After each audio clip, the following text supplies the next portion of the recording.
Hi అండి, అందరికీ నమస్తే. ఈరోజు మన ఛానల్లో రామదేవుని పూజకి చేసే ప్రసాదాన్ని ఎలా తయారు చేసుకోవాలో చేసి చూపిస్తాను. రామదేవుని పూజ ఎప్పుడు చేసుకున్నా 5 గురువారాలు 5 ఆదివారాలు మానకుండా చేసుకోవాలి. అలాగే ప్రసాదం కూడా 5 ఉండలు పెట్టుకోవాలి. ఇప్పుడు ఈ ప్రసాదం తయారు చేసుకోవడం కోసం ఏదైనా ఒక బౌల్ తీసుకుని ఇందులో 1 కప్పు గోధుమ రవ్వ వేసుకోండి. దీన్నే బొంబాయి రవ్వ లేదా సూజీ రవ్వ అంటారు.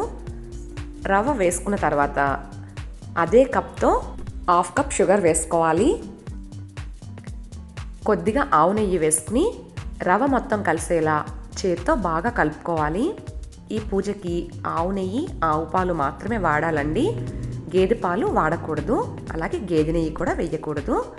ఇలా కలిపిన తర్వాత ఇప్పుడు కొంచెం ఆవు పాలు వేసుకుంటూ ఉండ అయ్యేంత వరకు కలుపుకోవాలి. పాలు ఒకేసారి వేయకుండా అవసరం మేరకు కొద్దిగా వేసుకుంటూ ఈ విధంగా కలపండి. ఇలా కలిపేటప్పుడు షుగర్ మెల్ట్ అవుతూ ఇది కొంచెం పలచనవుతుంది.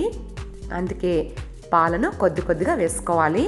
చూసారు కదా, ఇలా కలిపిన తర్వాత ఒక్కసారి ఉండ అవుతుందో లేదో చూసుకుని, ఉండ అవ్వకపోతే మళ్ళీ కొంచెం పాలు వేసుకుని కలుపుకోవాలి. ఈ ప్రసాదంలో వాడే పాలు ఆవు పాలు మాత్రమే వాడాలి. అలాగే పచ్చి పాలు మాత్రమే వేసుకోవాలి. కాచిన పాలు మాత్రం వేయకండి. ఇప్పుడు మనకు నచ్చిన సైజులో 5 ఉండలుగా చేసి స్వామికి నైవేద్యంగా సమర్పించడమే. ఫ్రెండ్స్, చూసారు కదా, రాముల వారికి ఎంతో ఇష్టమైన గోధుమ రవ్వ ప్రసాదాన్ని ఎలా తయారు చేసుకోవాలో. ఇలా ప్రసాదం చేసేటప్పుడు రామనామం చెప్పుకుంటూ చేస్తే మనం చేసే పూజకి ఫలితం వెంటనే కలుగుతుంది. శ్రీరామ రామ రామేతి రమే రామే మనోరమే సహస్రనామ తత్తుల్యం రామనామ వరాననే. శ్రీరామ రామ రామేతి రమే రామే మనోరమే సహస్రనామ తత్తుల్యం రామనామ వరాననే.